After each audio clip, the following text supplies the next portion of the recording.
Duba, lawiya ya halitta, rabiya ya halitta, halitta, masoyiyata, ina na ganta, ina ta so in faɗa muku na rasa ya zana kwatanta.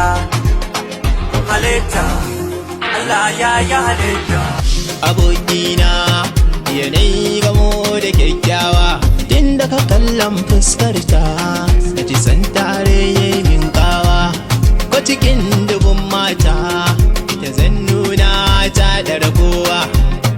Sarauniya ce sannan kyakkyawa ce, na same ta matsayin mata na dace.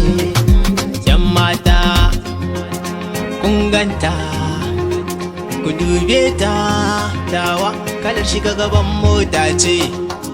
Na faɗa ma abokina kai da kajin sunanta ko kwajin muryarta, to kai dai ka san Allah ya yi halitta, halitta, halitta.